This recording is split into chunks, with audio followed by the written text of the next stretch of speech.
Hi, today is April 15th, 2026, and here are my poems for the day. The first one is poem number 581 for the year, The Realm of Possibility. Sometimes when I am asked to sign something, the signature comes out nothing at all like my signature.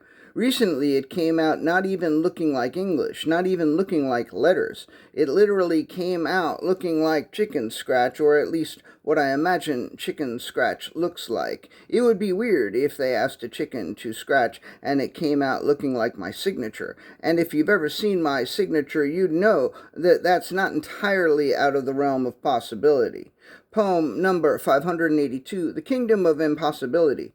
The Kingdom of Impossibility is situated right on the border of the realm of possibility. To the west is the Sea of Plausibility, and to the north are the Improbable Mountains. The kingdom is the scene of much civil unrest, as its citizens are tired of living under a monarchy. I predict that within the next few years, we'll be looking at the Socialist Republic of Impossibility. But then again, my political predictions rarely come to pass.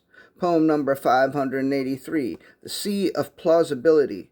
The Sea of Plausibility, whose waters are warm, whose currents are strong, whose depths are fathomable, whose length is navigable, whose parents are negligent, whose implications are incandescent, whose farts smell like roses, whose song is mellifluous, whose wealth is unspeakable, whose McDonald's serves Big Macs, whose siding is aluminum, whose baseball fields are always meticulously maintained, whose banner is spangled with stars, whose rusted Brussels sprouts are to die for, whose bodega never closes. Come and visit the Sea of Plausibility, and tell 'em Johnny sent you.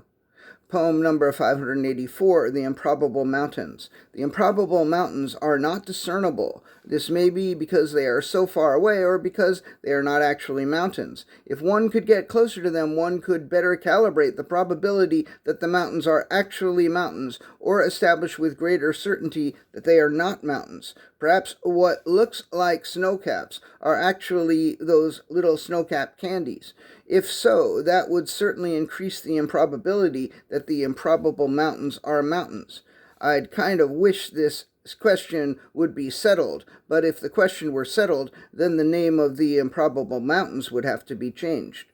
And the last poem of the day, poem number 585, The City on the Edge of Forever. The thing I like most about that Star Trek episode that Harlan Ellison wrote is how much he hates the episode and how full of resentment he is that they edited his script. So full of anger was Ellison that he came out with a book called The City on the Edge of Forever, the original teleplay, that includes a 30,000-word essay wherein he whines and bitches about how they butchered his brilliance. Eviscerated, he says, fatally inept treatment, most of all, if not all signs indicate that Harlan Ellison was a cantankerous, assholish misanthrope. Many consider The City on the Edge of Forever to be one of the finest episodes in the history of Star Trek. Harlan Ellison probably considers those fans to be idiots who wouldn't know a good episode of television if it bit them in the genitals. Ellison was an asshole, but The City on the Edge of Forever, featuring Joan Collins, was a fine episode. All right, that's it. Thank you. I appreciate you.